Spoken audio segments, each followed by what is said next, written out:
ದಾಖಲೆ ಬಜೆಟ್ ಮಂಡನೆ ಮಾಡಿದ್ದಾರೆ. ಅದರ ಎಫೆಕ್ಟು ಈ ದಾಖಲೆ ಬಜೆಟ್ ಮುಂದಿನ ದಿನಗಳಲ್ಲಿ ಅದರ ಹೊಡೆತ ಜನಗಳ ಮೇಲೆ ಏನು ಬೀಳುತ್ತೆ ಅನ್ನೋದು ಈಗಾಗಲೇ ನಿನ್ನೆ ಹೇಳಿದ್ದಾರೆ. ಯಾವ ಮಟ್ಟದ ಪರಿಣಾಮ ಬೀರುತ್ತೆ, ದುಷ್ಪರಿಣಾಮ ಕಾದು ನೋಡಿದ್ರೆ ಗೊತ್ತಾಗುತ್ತೆ. ಯಾವ ರೀತಿ ದುಷ್ಪರಿಣಾಮ ಅಂದರೆ ಈಗಾಗಲೇ ಹಲವಾರು ಎಕನಾಮಿಕ್ ಅಡ್ವೈಸರ್ಸು ಹೇಳ್ತಾ ಇದ್ದಾರೆ. ಇದು ಮುಂದೆ ಅವರೇನು ಅಂಕಿಅಂಶ ತೋರಿಸಿದಾರಲ್ಲ, ಈಗ ನಮ್ಮ ಫಿಸಿಕಲ್ ರೆಸ್ಪಾನ್ಸಿಬಿಲಿಟಿ ಆ್ಯಕ್ಟ್ ಏನಿದೆ ಅದಕ್ಕೆ ನಾವು 3% ಒಳಗೆ ಇದ್ದೀವಿ ಅಂತ ಇವ್ರು ಹೇಳ್ತಾರೆ.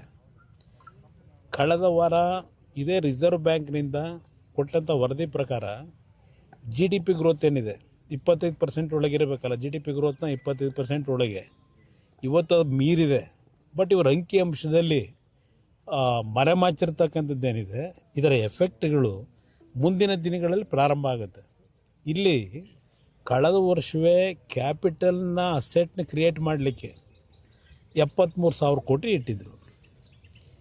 ಈ ಮಾರ್ಚ್ ಅಂತಿಮದವರೆಗೆ ಎಷ್ಟು ಖರ್ಚು ಮಾಡ್ತಾರೆ ಅನ್ನೋದು ತೆಗೆಸಿ ಮಾಹಿತಿ ಇರ್ತಕ್ಕಂಥದ್ದು 50% ಖರ್ಚಾಗಿಲ್ಲ ಕ್ಯಾಪಿಟಲ್ ಎಕ್ಸ್ಪೆಂಡಿಚರು. ರೆವಿನ್ಯೂ ಎಕ್ಸ್ಪೆಂಡಿಚರ್ ಎಷ್ಟು ಹೋಗಿದೆ?